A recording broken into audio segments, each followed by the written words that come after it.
कभी पिता बन के कभी माता बन के चले आना प्रभु जी चले आना। कभी पिता बन के कभी माता बन के चले आना प्रभु जी चले आना। चले आना प्रभु जी चले आना। चले आना प्रभु जी चले आना। कभी पिता बन के कभी माता बन के चले आना प्रभु जी चले आना। कभी पिता बन के कभी माता बन के चले आना प्रभु जी चले आना।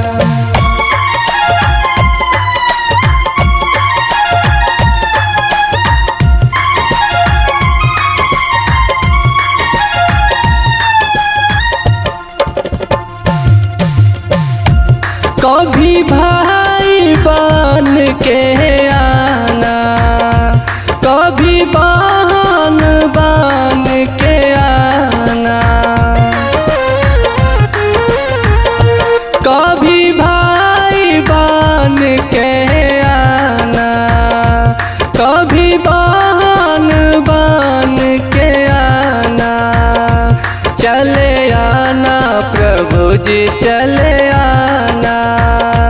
कभी पिता बन के कभी माता बन के चले आना प्रभु जी चले आना।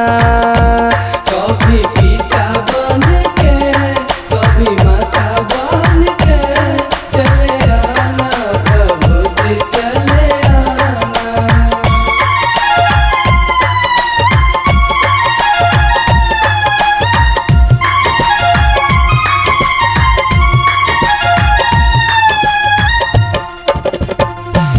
कभी दोस्त बन के आना कभी साथी बन के आना।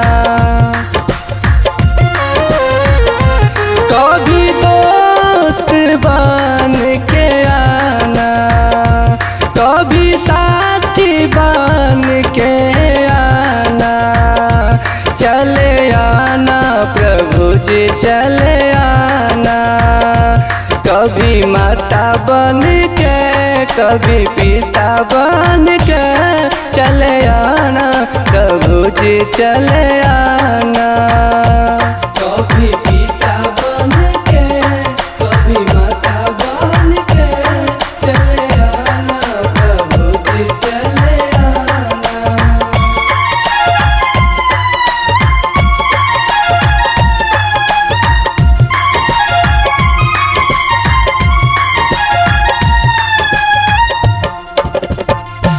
कभी मौसी बन के आना कभी चेला बन के आना। कभी मौसी बन के आना कभी चेला बन के आना। चले आना प्रभु जी चले आना। कभी पिता बन के कभी माता बन के चले आना प्रभु जी चले आना।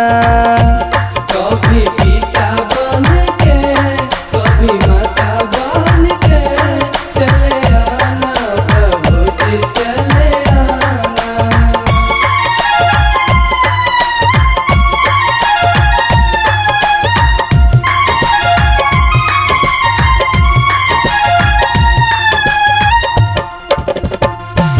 कभी शाम बन कर आना कभी सुबह बन कर आना। कभी शाम बन कर आना कभी सुबह बन कर आना। चले आना प्रभु जी चले आना। कभी पिता बन के कभी माता बन के चले आना, प्रभु जी चले आना।